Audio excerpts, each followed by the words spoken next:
हमारे बाद न आएगी तुम्हें चाहत का मजा।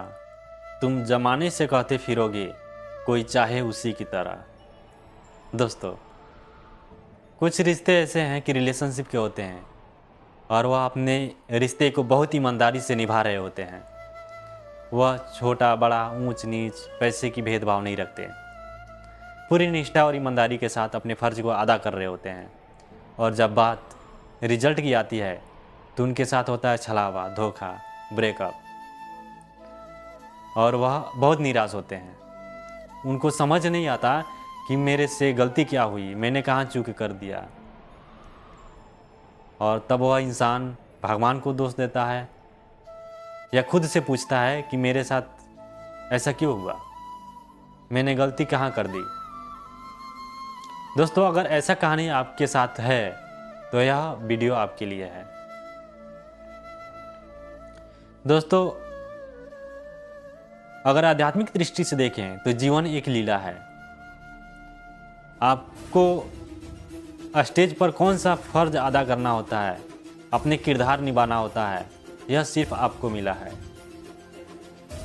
और सामने वाला का क्या फर्ज अदा करना है वह उससे मिला है। अगर अपने प्रति साफ हैं, पवित्र हैं, नेक दिल हैं, तो आपको दिव्य पुकार आपके जीवन की कुछ कहानियां मोड़ लेगी और एक बहुत बड़े मकसद को आप पूरा करने वाले हैं।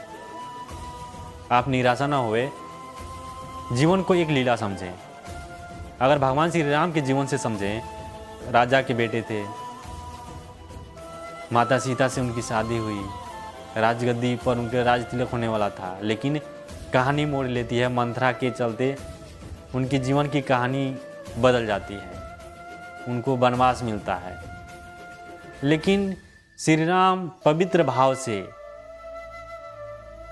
उनका चरित्र कितना पवित्र है, जो भी कहानियाँ आती है वह उसे सहजता के साथ स्वीकार करते हैं। जबकि वह यह बोल सकते थे कि मुझे जंगल में आलीशान महल बनवा दो, मेरा भी फर्ज पूरा हो जाएगा और आपका भी फर्ज पूरा हो जाएगा।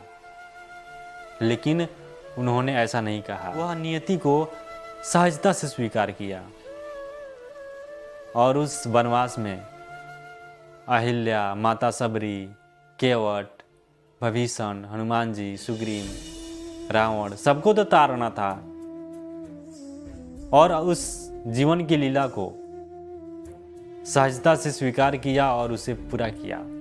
उनकी कहानी कितनी मार्मिक और अमर बन के रह गई। वैसे ही इंसान को अपने फर्ज को अदा करना है। हम जैसे सहज जीवन सोचते हैं, कमाएंगे, खाएंगे, शादियां करेंगे, बाल बच्चे पैदा करेंगे, पढ़ाएंगे, लिखाएंगे, लेकिन जैसे सोचे वैसे में क्या जीवन की ट्रस्ट है। हमारे साथ जो होता है, हमें अपना रोल देने के लिए राइटर, डायरेक्टर, परमात्मा बैठा है। किस डायरेक्शन में किस तरीके से रोल प्ले करना है वह हमारे साथ नियति ने लिख रखा है। हमें अपने फर्ज को पवित्रता के साथ, सहजता के साथ फर्ज अदा करना है। सामने वाले को धोखा नहीं देना है। इतने सहज भाव से अपने जीवन को जिए कि अगर कहीं मोड़ पर सामने वाला मिल जाए तो उसे सहजता से राम सलाम कर सकें, शर्मिंदा ना होना पड़े कि मैंने उसके साथ गलत किया। आप अपने प्रति ईमानदार रहें। अगर जिस साधारण तरीके से अपने जीवन को सोचते हैं, उस साधारण तरीके से अगर सब कुछ होता जाए तो परमात्मा हमें दिव्य काम करने के लिए नहीं चुनेगा।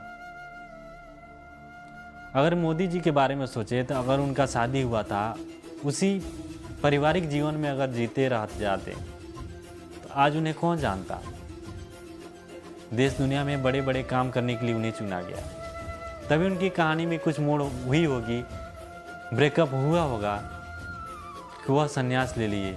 योगी आदित्यनाथ भी अपने जीवन में ऐसे सोचे होंगे कि वह दुनियादारी से वैराग्य लेकर देश सेवा कर रहे हैं। रतन टाटा के अपना प्यार अधूरा रह गया और वह रतन टाटा आज देश के लिए रतन बन कर आ गए।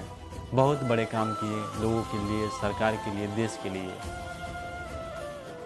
अपने कमाई का आधे हिस्सा दान कर दिए, ट्रस्ट में लगा दिए। तो ऐसे दिव्य काम कहानी की मोड़ लेती है, जीवन में कुछ ऐसा घटना घटित होती है तभी होता है। तो हमें निराश नहीं होना है, उस परमात्मा के साथ जुड़ना है, उस पर विश्वास रखना है और अपने नियति को साफ सुथरा नियत के साथ स्वीकार करना है। भाग्य को आप नहीं बदल सकते हैं, लेकिन अपने प्रति ईमानदारी के साथ रहना है। आप अपने रिश्ते को ज़बरदस्ती नहीं निभा सकते। ज़बरदस्ती निभाने वाले ड्रम में, सूटकेस में कैसे भरे जा रहे हैं आप खुद देख रहे हैं।